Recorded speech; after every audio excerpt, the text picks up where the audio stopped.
1/3 of all food goes uneaten, while 2 billion people are facing food insecurity worldwide. While many things contribute to this issue, consumers are responsible for 40 to 50% of all food wasted in most high-income countries. And while shocking, it's good news. It means that we have the power to reduce the impacts of wasted food on an individual level. Food Waste Pod-Vention is made possible through partnerships with Washington State University Vancouver's student-run radio station, Coug Radio, and the Washington State Department of Ecology. For questions about the information discussed in this episode, contact info@clarkgreenneighbors.org. Hey everyone, welcome to Food Waste Pod-Vention. I'm Austin with the Clark County Composter Recycler Program. And I'm Bethany with the Clark County Green Neighbors Program. We're AmeriCorps, serving the solid waste education and outreach team, and we're here to talk food waste in honor of Food Waste Prevention Week, a national sustainability campaign where 48 states, 11 countries, and over 600 organizations inspired their communities to stop food waste in the first place.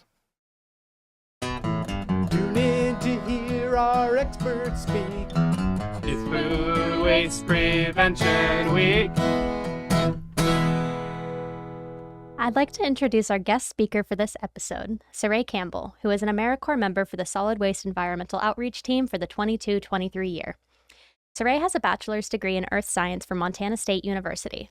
She inspired us with her passion about her new project on closing the loop on food waste composting to cycle nutrients for local farmers using food scraps that would otherwise be landfilled, a project that was inspired by her time with the Clark County Green programs. Thank you for joining us.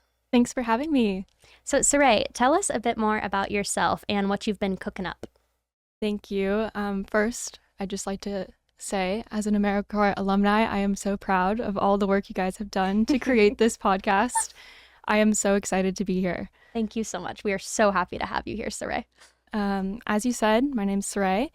Right now, I work part-time at a yoga studio in Clark County, but in my free time, I've been laying the groundwork for a project I created titled Close the Loop, Clark County, Washington.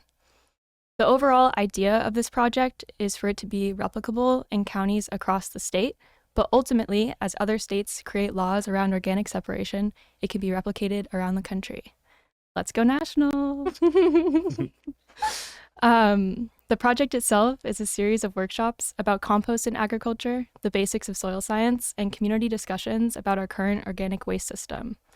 I applied for funding with the Sustainable Agriculture Research and Education Program, or SARE, which is how you spell my name. Yeah. Close to your name, Wow. yeah. That's kind of, I hope you get it on that alone. Me too.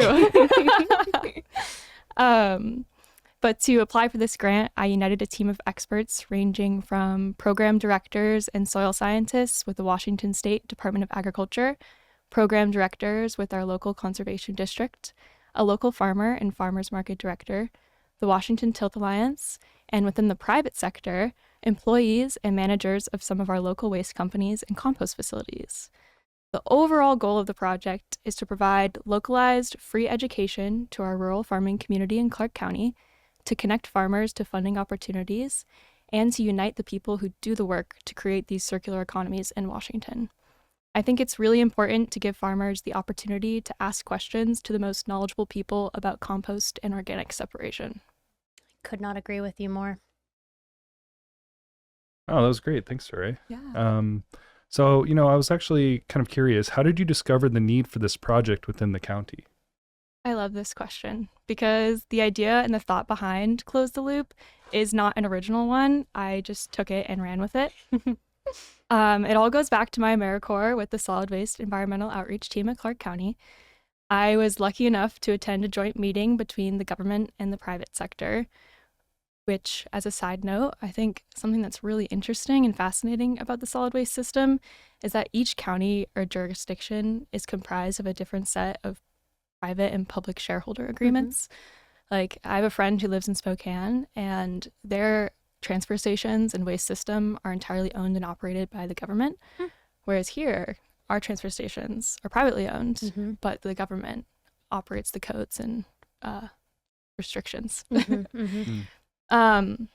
anyways, back to your question of how I discovered the need for a program like Close the Loop. I was able to attend a joint meeting between our county government, our county's private waste company, Waste Connections, and the State Department of Ecology. The goal of this meeting was to review the Washington Organics Management Law that was passed back in 2022 and discuss what that means going forward for Clark County.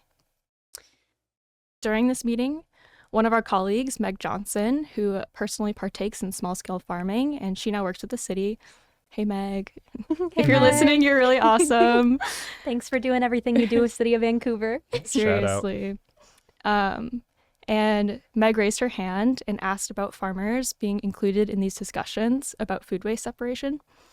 And since these laws are requiring the increased production of compost, are farmers going to be receiving the compost in any way? Mm-hmm. And this really stuck with me because through my AmeriCorps, I worked with the Green Schools program, and I assisted in teaching about 41 lessons about compost and our waste system to students around the county.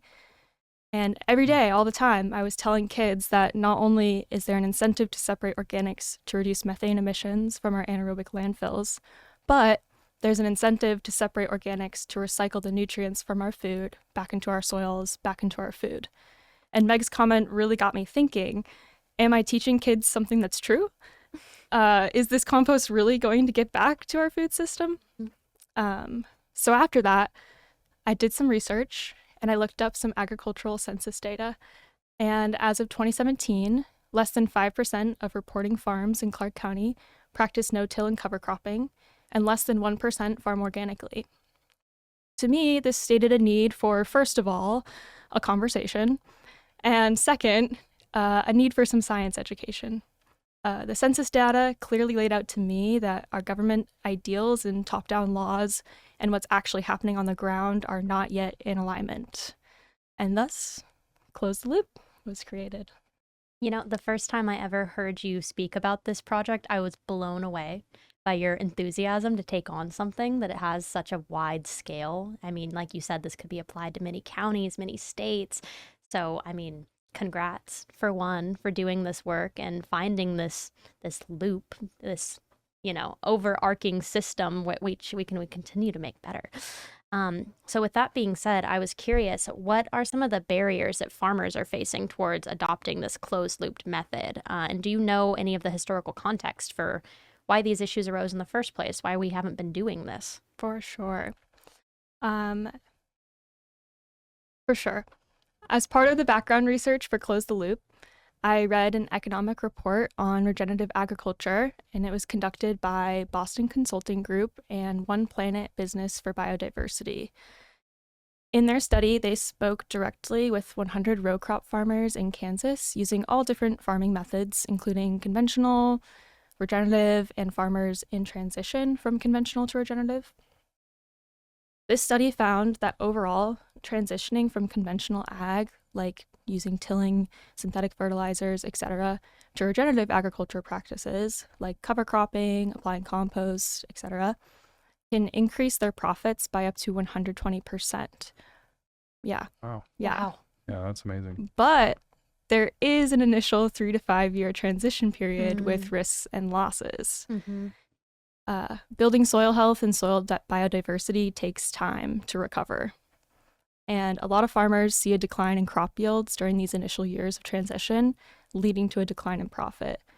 And if you tie this in with coinciding initial capital costs, like, for example, purchasing or modifying equipment to spread compost rather than synthetic fertilizers, this can tank a family farm. Mm-hmm. Yeah. It's important to remember that a lot of farmers want to keep their property rights within their family for generations. Mm-hmm. So taking a risk like this could jeopardize that future for them and their family. And so all of this is to say that economic risk is probably the biggest factor for farmers. For the historical context, I think there is an additional need for education to the general public about the farmer experience in America. I think a lot of the time, the more urban, left-leaning environmental movement and the more rural, right-leaning land stewards want the same thing. They just speak different languages. Yeah.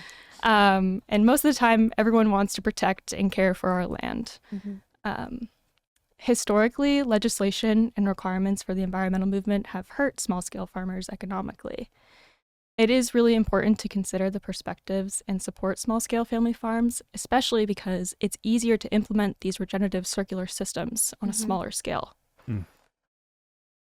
Contextually, in U.S. history, the Great Depression, coinciding with the Dust Bowl during the late 1920s, early 1940s, caused a great migration to California and the Rockies, lots of loss of individual property ownership, and fostered an overall trend towards monopolized farmland in the United States.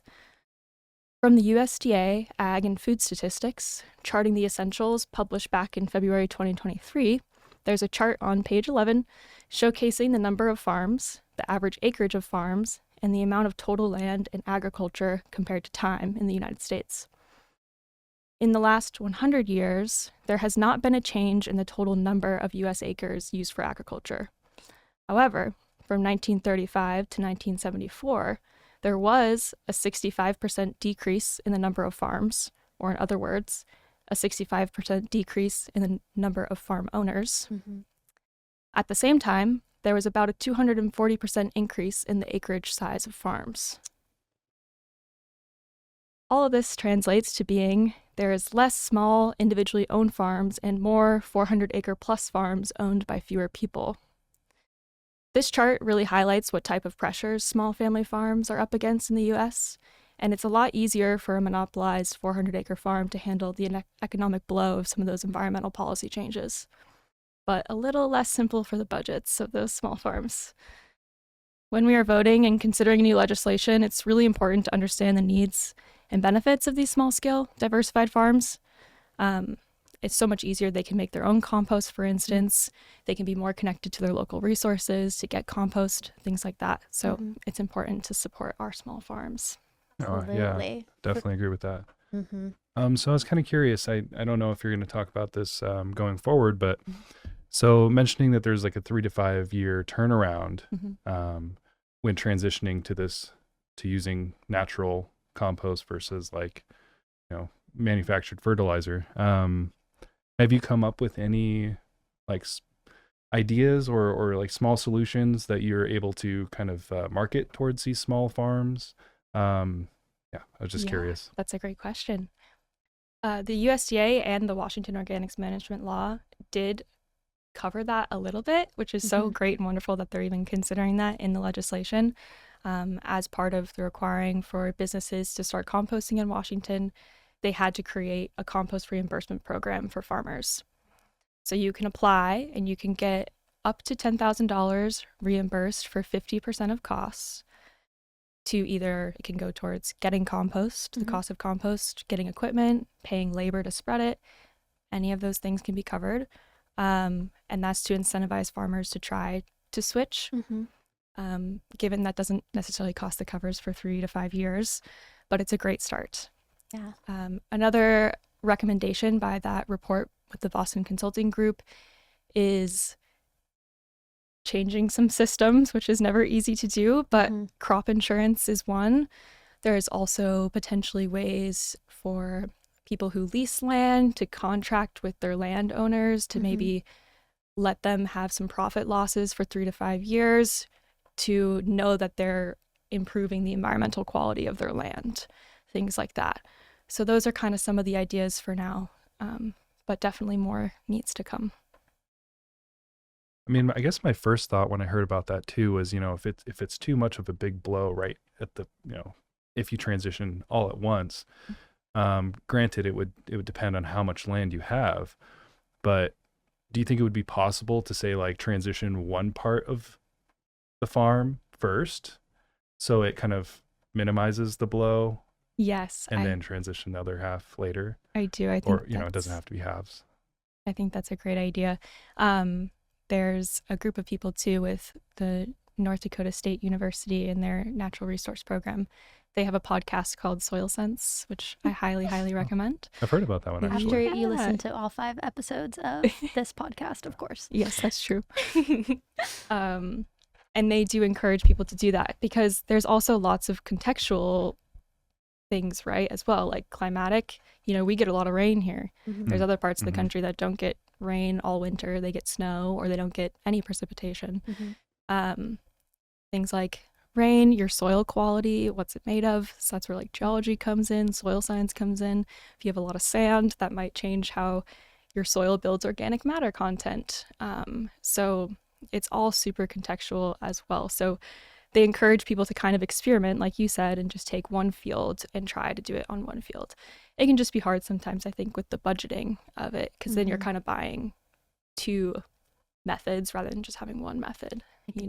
Your expenses get a little It would require a lot more tracking and a lot more just management in general. So yeah, I could see how that would add further work on their, on their plate already. So, but that's where conservation districts usually come in to help. Yeah. They usually have a lot of technical resources. Clark County Conservation District, another shout out, by the way. Yep. This isn't included in the show notes, but in my research, I saw that a municipality in California was helping to subsidize the cost of compost for their local ag district by collecting the organics, running it through their local composter facility. So the equivalent of that for us would be Dirt Hugger, and then subsidizing the cost for the agriculture sector. And they're doing that in alignment with their organics management law that they passed, which is quite similar, I would say, to the Washington one, just in its scope of what it is they're trying to accomplish. Do you ever foresee our counties taking up some kind of measure like that? Ooh, that's a big ask. I'm not sure. Although I do kind of envision more local production of compost in the future of Clark County, just because our main compost facility is like 90 miles away, I think it is. That's a lot of transport for compost to go. And so I do envision more locally produced compost or expanding. I know some of our colleagues are working towards maybe composting horse manure and like just doing a horse manure compost in the county, which I think is great. Because then there's also, even the science of the different types of compost, because what you put into the compost is what you get out. And so that creates different fertilizers for different needs. So there's so much room for it to grow. Yeah, and I mean, there really are just like so many different types of organic material that can become compost. It's not just food waste, although that's what we're focusing on here. Yes. So, just keep in mind there are many, many different facets to consider. But anyway, I was just curious. I wanted to ask you, because of your work in this sector, what does a sustainable food cycle system look like? To me, a sustainable food system looks like a lot of collaboration. Not to plug the North Dakota State University Soil Sense podcast again, but they have a saying at the beginning of their podcast, and I'll quote it here, that building healthier soils is not just a prescription, but rather a pursuit, and that this journey requires collaboration, curiosity, and communication among farmers, agricultural researchers, agronomists, consultants, and extension. And I would go as far to add waste specialists and waste operations to that list as well. As part of their webinar series, they had a whole video discussing the difference between collaboration and coordination. And I think that distinction is really important. And I don't think I knew that until I watched this video, really what the difference is. We can include it in the show notes. Yeah, that would be awesome. And so coordination is like the administrative work, like we're going to meet here at this time and we're going to have a meeting to discuss these topics, and which is really great and really needed. But collaboration continues on its own. And the goal of collaboration is to create this synergy between organizations where people can leave programs, switch roles, and a collaborative project will still continue whether or not you're there. It's kind of devoid of ego. We're doing things for the better of everyone, not for my name to be attached to it, etc. Especially in this instance, because food is life. Food is life. Growing our food, responsibly disposing of our food. There's no room for ego in that. No, keep our water clean. Exactly. So to me, a sustainable food system looks like a lot of collaboration. That's an amazing answer, Saré. I hadn't thought about this necessarily in that scope before. So thank you so much for bringing that lens, because it does bleed into everything that we do, every project that we touch, especially in the solid waste system, where we are working so closely within our communities and for the betterment of their health and the environmental health, So and I think it just goes to show that a problem at such a scale like this requires many different hands. We have to work together. It's not just one organization. It's not just one party Yes. that has their, their career, their work, or their livelihood on the line. So yeah, it is important to collaborate and work together. Yeah, most definitely, especially in Food Waste Prevention Week. So I wanted to follow up by asking you, what is one thing you wish everyone knew about food waste? This question really makes me think because there's so many great things about food waste. And honestly, I think that even in itself might be what I wish people knew is food waste is something that unites everyone. We all eat, we all produce waste. Like you were saying, it's a collective problem that we're trying to solve that affects everyone. It's an industry that I think will be around forever. It'll create sustainable jobs, whether you're interested in biology, writing, chemistry, gardening, physics, nutrition science, education, agriculture, invertebrates, law and policy, geology, literally you name it. There's a place for you and your knowledge and skill sets in the category of food waste and food systems. And one of my favorite quotes is, "United we stand, divided we fall." And I think that food waste is an initiative that our generation can really get behind and create lasting, healthy, systemic change for our communities. Yeah. Very powerful. It's a call to action right there. It really is. It is. Everybody rise up. Exactly. Email Saré if you have questions. Yeah, Regen Earth Consulting LLC at gmail.com. We'll put it in the show notes. Yeah. Finally, we like to end every episode with a personal reflection from our expert guests. What does food waste prevention mean to you? To me, food waste prevention provides comfort. It just seems to me like it's the first step towards building local community resiliency. We kind of all know climate change is here, it's coming, we've witnessed it kind of start to progress in our lifetimes. And there are not many things as individuals that we can control. I feel like a lot of the issues we face are more of a larger or systemic or corporate system that kind of affects people across economic divides. And I think food waste prevention is something that I can do and control in my own life that I know is benefiting my community. Compost production can only really occur on a personal, local, or regional scale. It's not something that can be global or national. So when you do food waste prevention, it really is helping your community at a local scale. So call your waste provider and ask them if there's a way to compost in your jurisdiction. If you're in Clark County, contact us, and we will set you up with composting in your jurisdiction happily and with free resources and educational materials. Well, and I also wanted to say that this week is not only meant to educate our audience, but also hopefully to provide them with the tools and the resources to build better habits and to, again, collaborate as a whole towards this goal that we're working towards. So, we've given them so much education. You've given them so much education and history into this. So I was wondering, of course, if there's any other advice, from your personal experience that you would like to add. And if not, that's okay too. Just wanted to throw that out there before we let you go, because you're a great resource for us. Thank you. I encourage everyone to kind of talk to your neighbors or people around you about food waste. One step is just kind of normalizing the culture of separating food from garbage, because it can be pretty disgusting, like if we're being honest. And so I think just talking with other people about the ways you do it, because there's tons of different methods, and just starting small. It really is starting small.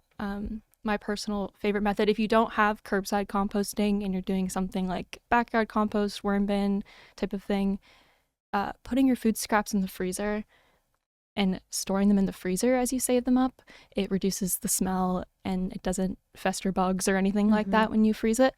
So I think that's one really nice, easy way to kind of get into it. But yeah, I encourage people to talk to your neighbors, because it all starts with collaboration and communication. Thank you so much, Saré, again for coming on. Let the people know where they can reach you if they have questions. Yes, thank you guys so much. I am obsessed with the idea of you all doing a podcast for Food Waste Prevention Week. I'm so excited, and I'm just so excited. I'm so excited. Yes, you can read more. Well, you can find me on LinkedIn, Sare Campbell on LinkedIn. I'll be trying to publish more information kind of about the research that I'm doing in the background of the Close the Loop project to create these workshop series. And I do also have a website, www.regenearthconsulting.com. I got an LLC to apply for this grant, so potentially there could be a business launching here in the next few years. We'll see about it, but I created the vision board of the website. So if you're interested in hitting me up and seeing kind of what I'm doing, go there. And yeah. Great. Well, thank you so much again. Yeah, now that everybody knows, we're going to see it launch off. I know it. I know it. Let's go national, y'all. Yes, amplify Saré's voice. Well, thank you again, Saré. We really appreciate having you on our podcast. Thank you guys. You rock. Thank you so much. And stick around. Me and Austin are going to break down more of the food system cycle right after this short break. The average family throws out $1,500 of food every year. That's a lot. Imagine what you could do with extra cash. There are simple ways to reduce your food waste and increase your savings. It starts with a meal plan, a menu, a shopping list, and ends with a little creativity, fresh recipes, ingredient swaps, and new kitchen skills. Get tips to reduce food waste and make your dollar go further. Know the cost. Go to usefoodwell.org to learn more. Wow, I learned so much from Saré. How about you, Austin? Yeah, I mean, same here. And I'm excited to dive deeper into this idea of the cyclical nature of our food system and where is it falling short. So before we dive any deeper into this cycle of the food system and preventing food waste, I want to go over some important vocabulary that I think our audience should know, and that we'll continue to use throughout this episode. First off, it was going to be food loss and waste. So this is like two sides of the same coin. This is when food is intended for human consumption, but is not ultimately consumed by humans. So first, food loss, when food leaves the human food supply chain on the farm, following a harvest, or in the processing or distribution sector, meaning that it never had an opportunity to be consumed by humans. Then we have food waste. This leaves the human food supply chain in the retail, food service, or household sector, meaning that it did have an opportunity to be eaten or used, but it just didn't. When it expired, or maybe it was leftovers, and the household just didn't want to eat it, so they threw it away, that sort of thing. Next is prevention, which means preventing food waste from becoming waste in the first place and keeping it in the human food supply chain by rescuing and or upcycling it. Lastly, we have recycling of organic material. That is the collection and processing of organic materials, which is food waste and other carbon-based materials, into new products, such as soil amendments via composting. Some recycling solutions can generate heat or biogas, and that can be used to produce electricity or fuel. Fascinating. I thank you so much for covering all of that. That's really important as we move forward in the conversation. Well, especially food loss and food waste, because that can be, particularly confusing because they do sound very similar. And if you don't know the difference, then you're going to get confused. Exactly. So as we touched on in our conversation with Saré, the food cycle is incredibly important to understanding how and why we waste food. And ultimately, we have 3 key strategies for creating a sustainable food cycle, which includes prevention, recovery, and regeneration. So to prevent is the first key strategy there. So preventing waste and pollution that would be caused by landfill emissions. So just an aside, in case you missed it in the conversation with Saré, one of the main problems with food waste is that when it gets sent to the landfill, it's decomposing and creating methane, which is a potent greenhouse gas and pollutant. So to prevent effectively, we would have to create a system that produces the surplus of wasted food. And although this process is intensive, it's our first line of defense in curbing the negative environmental impacts that are associated with food waste, while also maximizing our resources. And there's a variety of different ways that we can do this, such as optimizing distribution, perfecting and forecasting fulfillment in agriculture and business practices, changing or eliminating packaging to increase produce shelf life, and food management education, like this podcast. Yeah, no, absolutely. Just out of curiosity, like on a local scale, what do you think optimizing distribution would look like? I'm so glad you asked. Optimizing distribution really ties back to that idea of buying local, shopping local when you can. A lot of the produce that we see in big grocery stores, like Safeway, Fred Meyer's, it's made quite the journey to arrive on the shelf. So when you go to like the Vancouver or Camas Farmers Market, you can trust that that food was grown maybe down the street from where you're picking it up. So it's going to live for a lot longer. It's going to stay good in your pantry or on your shelves for a lot longer than a lime that's maybe already a month old by the time you buy it. Yeah. Yeah, and I mean, it should have a lot higher nutrient content as well. And, that actually kind of loops back into the pollution as well, because if it doesn't have to travel as far, we're not using as much energy and resources to get it from one place to the other. So, yeah, that's a great point. Yeah, exactly. And it's not, an easy thing to do. Again, we had stated that this is kind of like a systematic change that would have to kind of rewrite a lot of the practices we currently have, like buying pineapples in December at the grocery store. You got to wonder where those pineapples came from, because it definitely wasn't anywhere around here. So it also involves changes in purchasing habits and buying things that are in season to really make sure that you are getting nutrients that were produced locally and that didn't lose some of that value along in the transportation process. Yeah, no, absolutely. I agree. Yeah, it's not just preventing food waste either, but that is the most important. But we also have to consider recovering food that would otherwise be wasted.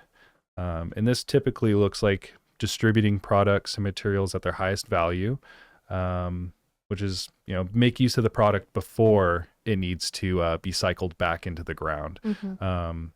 So ultimately, we're just trying to catch products when there's still a value to them, when we can still utilize the nutrients in them while they're still edible, and before, most of us can start considering, hey, maybe I should throw this away, or maybe I should compost it. Like when you have chicken bones left over from a rotisserie chicken, you might think that they're useless, but actually they make a great broth. Yeah. Not only that, but the ends of most vegetables as well. You can do a vegetable broth, and there's many different ways that we can use many different parts of food waste at its highest value before it needs to ultimately go back into the earth. Return to the earth. Yes, return to the earth. Ultimately, this is done through the recovery and distribution of edible food. Rescue efforts save food that would be at risk of being landfilled due to surplus or imperfections, which helps reduce food waste and addresses food insecurity.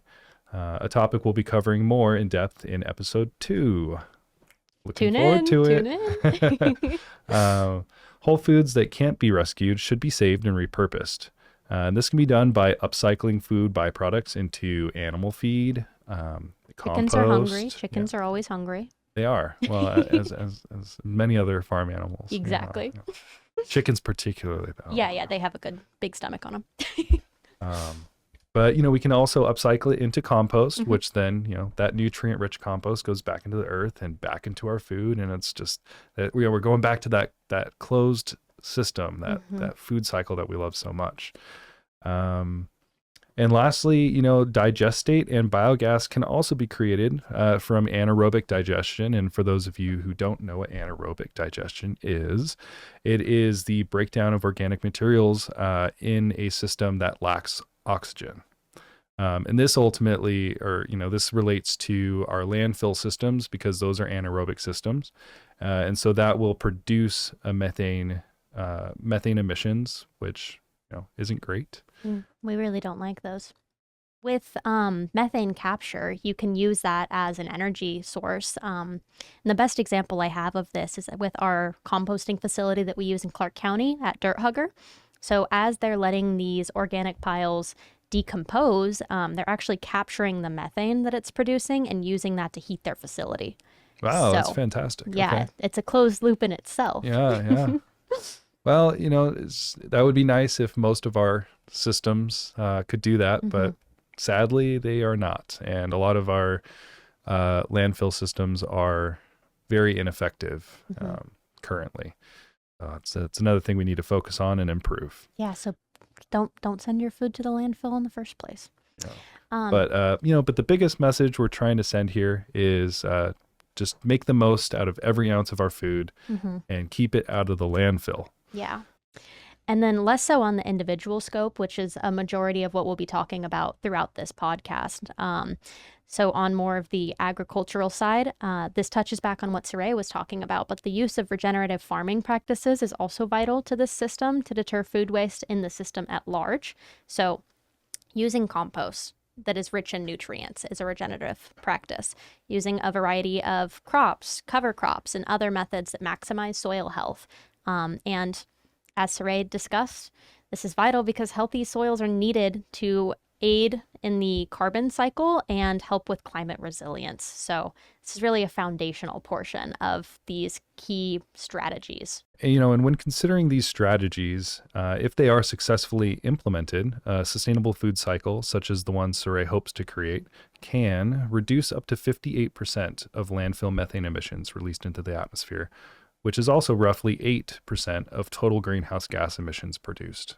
Yeah, exactly. And I really love one of the points that Saré brought up, that food waste is one of the things that we have massive power in, creating sustainable solutions, whereas a lot of the factors influencing climate change may feel as though they're out of our control. Food waste is directly within our control. 58% of landfill emissions are resulted by food waste, which happens on an individual scale. So it's really important to drive that home as we talk about our Food Waste Prevention Week topics, that it is nowhere near a lost cause. It is a place for us to feel empowered in the decisions that we make and know that they are creating a healthier, more sustainable future moving forward. Once again, a call to action. Call to action. We got to be better. We love them with Clark County Public Health. Oh, yeah. So not to mention, a sustainable food cycle will also be incredibly helpful in meeting the goals of that Washington State Organics Management Plan that Saré was talking about. It's the Use Food Well Washington Plan, which if you are not a policy buff like myself, the goal of that plan is to reduce food waste generated by 50% before 2030 and reduce at least half of all edible food waste by 2030. So pretty ambitious. That is a lofty goal. It's a lofty goal, but at the county, we are super excited to have this piece of legislation as we move through our food waste prevention efforts, because, while it's an encouragement now, eventually it'll be a common practice amongst everyone in the state in only a handful of years, really. And we just have to remain diligent and, keep the education rolling. Yeah. Education never stops. It's a constant learning cycle. For the listeners here, if you are asking yourself, how can I contribute? How can I do this? You just mentioned how on an individual basis we're contributing, this. How can I as an individual be better? So luckily, there are low-cost at-home options to maximize the potential of your food. And a great way to avoid sending food to landfill is to begin backyard composting, or take up curbside organic services if that's available in your area, which I know is kind of an area we need to improve on, given that we only have curbside organic services right now in Vancouver and Ridgefield, City of Vancouver. Yeah, and of course, as our facilities continue to expand, and we hopefully will expand the service as well to other cities and other parts of the Clark County area. So if you're interested in learning more about how to compost in your backyard, or if you're considering keeping a worm bin, you can visit our website, clarkcountycompost.org. And also, if you'd like to learn more about curbside organics, especially if you're living in the city of Vancouver or Ridgefield, please visit their website, wcnorthwest.com/organics. Thank you for sharing those resources. Another one that I want to promote is our We Compost and Congregation to Compost program. So if you live in Clark County, you have access to these free organics collection carts. For the Congregation to Compost program, it is at the church which you are a congregant of, but for the We Compost program, it is for anyone who lives in the county. So you can store your food scraps, do what Saré said, keep them in the freezer for a few months if you're lazy like me and don't want to make the trip to Heritage Farm or your closest We Compost location. And you can also request a free countertop compost pail if you're a resident of Clark County through our website and learn where those We Compost community hubs are. So visit clarkgreenneighbors.org/we-compost. And figure out how you can start diverting your food waste from the landfill. And if this wasn't clear before, I just want to make sure that everybody knows, if you're a Clark County resident, our program, the Composter Recycler program, does provide backyard compost bins as well as worm bins upon request. We do appreciate if you attend a workshop or a webinar, just so you can learn more about how they work and how to best utilize it. So again, you can go to clarkcountycompost.org to learn more about that and to request compost bins and worm bins. Yeah, it's a wonderful resource opportunity. If you've listened to this episode and you have so many questions about how you can start diverting your food waste and start, contributing to the sustainable cycle, that's a great place to start. So thanks to Sare Campbell, I feel like I understand the food cycle better than ever. How about you, Austin? Oh yeah, absolutely. I never knew that, there were so many parts, so many different, I guess you could say, players in the field of kind of like this food cycle and how it all works. And it's really unfortunate to hear that it is so complicated and kind of difficult, especially on the farmer's part. I didn't realize that it would take so long for them to transition away from a manufactured fertilizer to a natural compost. So I hope that we can continue to learn and grow and work towards transitioning everybody. Same here. I'm so happy there are people like Saré that are doing such important work. Again, if you have any questions for her, we'll have her contact info in the show notes. If you just want to amplify this podcast, that's also a great way to spread information or spread awareness about the work that she is doing. And thank you all for tuning in. I'll have Austin close us out. So to tackle the issue of food waste is to save money. It's to save the environment and also to save people. We hope you'll tune in to our next episode where we discuss smart shopping and meal planning. So in the meantime, we hope you'll reflect on what food waste prevention means to you. See you next time. See you next time.